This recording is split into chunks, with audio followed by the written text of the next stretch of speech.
முதலீடுகளை கோட்டை விடும் திமுக அரசு. பலர் குடியை கெடுக்கும் டாஸ்மாகில் எப்படி வருமானம் ஈட்டலாம் என்பதை மட்டுமே சிந்தித்துக் கொண்டிருக்கும் திமுக அரசு தமிழகத்தில் முதலீடு செய்ய விரும்பும் பன்னாட்டு நிறுவனங்களுக்கு தேவையான உட்கட்டமைப்பு வசதிகளை செய்து தராமல் பல கோடிக்கணக்கான முதலீடுகளையும் பல்லாயிரக்கணக்கான வேலை வாய்ப்புகளையும் பிற மாநிலங்களுக்கு தாரை வார்த்து கொடுப்பதையே வாடிக்கையாக வைத்துள்ளது.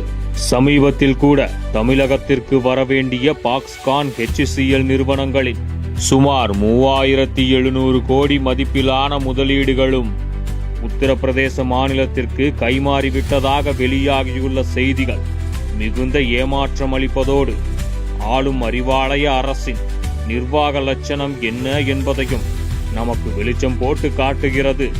ஆனால் கையில் வெண்ணெயை வைத்துக் கொண்டு ஊரெல்லாம் நெய்க்கு அலையும் கதையாக தமிழகத்திற்கு தானாக கிடைக்கும் முதலீடுகளை தக்க வைப்பதில் கவனம் செலுத்த வேண்டிய மாண்புமிகு தமிழக முதல்வர் திரு மு.க. ஸ்டாலின் அவர்களோ முதலீடுகளை ஈர்க்கிறேன் என்ற பெயரில் வருடா வருடம் வெளிநாடுகளுக்கு சுற்றுலா சென்று மக்கள் பணத்தை விரயமாக்கி கொண்டிருக்கிறார். புலி வருது என்ற கதையாக திமுக ஆட்சி பொறுப்பேற்ற 4 ஆண்டுகளில் தமிழகத்திற்கு கிடைத்த முதலீடுகள் எல்லாம் வெறும் வாய் வார்த்தைகளில் மட்டுமே.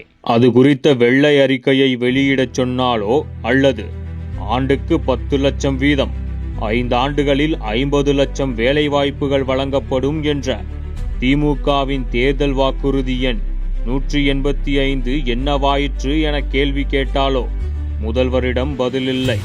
இவ்வாறு அபார ஆற்றலையும் அசாத்திய திறமைகளையும் கொண்ட நமது தமிழக இளைஞர்களுக்கு தகுதியான வேலை வாய்ப்புகளையும் வளமான எதிர்காலத்தையும் அமைத்து தராமல் தங்கள் மோசடிகளை மூடி மறைப்பதிலேயே முழு கவனம் செலுத்தி வரும் தமிழக முதல்வரும் அவரது அமைச்சர்களும் அரசு பதவி வகிக்க துளியும் தகுதியற்றவர்கள்.